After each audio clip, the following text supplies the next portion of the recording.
Imagine a world where television wasn't something you streamed on a tiny screen in your pocket, but a massive wooden beast dominating your living room, until one device changed everything forever.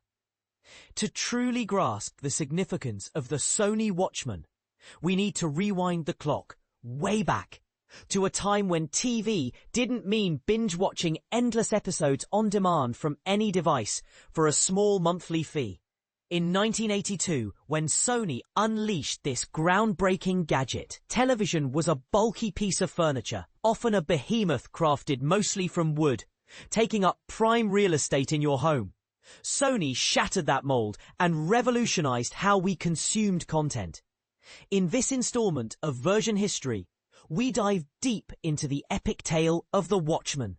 Hosts David Pierce, Alison Johnson and Victoria Song kick things off by drawing parallels to the Walkman, though that's a story for another episode, which pioneered portable music listening.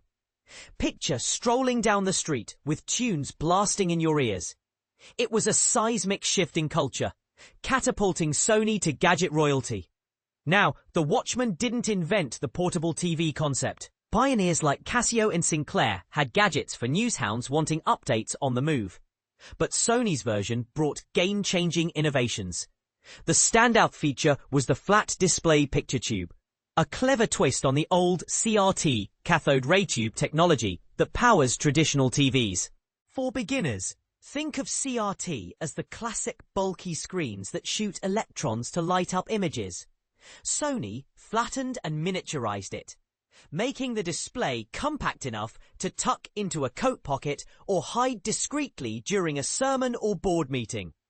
Sure, it still bulged a bit, but it was a marvel of engineering that let you catch broadcasts anywhere, thanks to the thriving world of over-the-air TV signals. But here's where it gets controversial. The Watchman endured for nearly 20 years, yet its legacy is bittersweet. Portable TVs vanished long before smartphones swept in, and Sony stumbled in the race for our attention.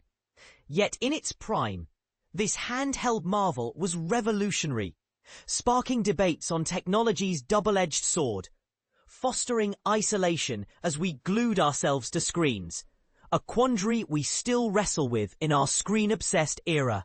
For better or worse, society never reverted to life without these portable portals.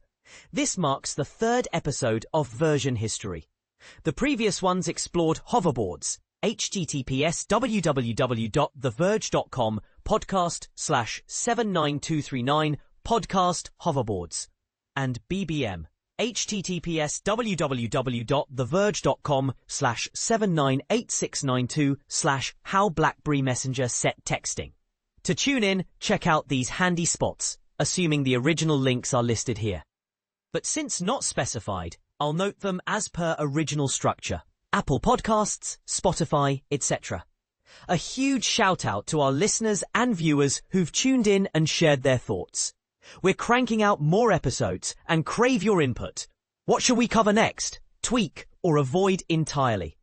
Seriously, help us curate the ultimate tech hall of fame. In the meantime, if you're eager to geek out further on the Watchman, these resources are a great starting point. Links as per original. Follow topics and authors from this story to see more like this in your personalized homepage feed and to receive email updates. David Pierce, other authors. And this is the part most people miss, or perhaps choose to ignore. Was the Watchman's rise a triumph of innovation, or did it plant the seeds of our screen addiction, turning every idle moment into a solitary spectacle? Some argue it democratized entertainment, letting anyone escape the confines of home, while others see it as the start of a disconnect from real-world interactions. What do you think? Did portable TVs like the Watchman liberate us, or did they isolate us further? Share your take in the comments. Agree, disagree, or offer a fresh perspective. Let's debate.